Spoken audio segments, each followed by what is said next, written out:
Do you know what glassware gets a title right after coming out of the factory? Wrong. It's the graduated cylinder. Okay, it's probably a lame pun to start a topic, but the cylinder we talk about is not lame at all. It's been used by learners all over the world for decades and helps scientists and non-scientists do science and general volume measuring. A graduated cylinder or measuring cylinder is a tube-shaped tool made of glass or plastic with a base for stability.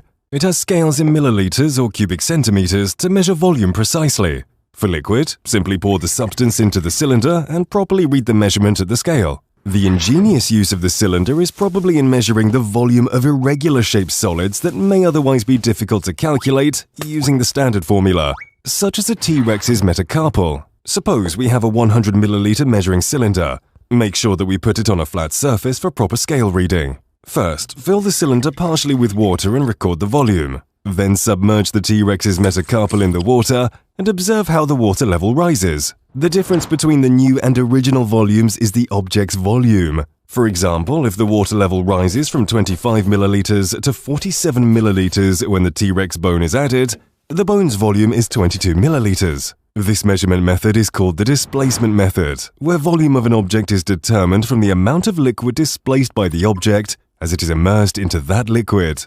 This method was famously used by Archimedes to prove the purity of a gold crown, although without a measuring cylinder. Knowing that silver is about half as dense as gold, he deduced that the water displaced by silver would be twice that of gold. As he immersed the crown into water, he observed that it displaced more water than pure gold does, but less than silver, indicating that it was a mixture rather than pure gold. But how do we measure the volume of floating objects like a rubber duck?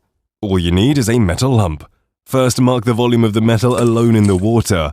Then, mark the volume of the duck with the metal attached and subtract the two volumes to find the rubber duck's volume. To measure the volume of irregular solids larger than the measuring cylinder, use the displacement can. Fill the can to the spout with water and position a beaker glass beneath it. Immerse the solid into the water, causing it to overflow into the beaker.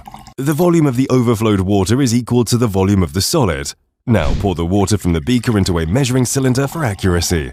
One important thing in measurement is to ensure that the scale is read exactly at the eye level to avoid reading errors due to the incorrect eye positioning. Additionally, the meniscus, the curved surface of liquid in a container, should be taken into account when reading the scale. For liquid, the scale should be read on the bottom of the meniscus, while for mercury, with a convex meniscus, it should be read at the top. Now, here is a tricky question for you. Do you think the measuring cylinder can also be used to measure the volume of gas? Share your thoughts below.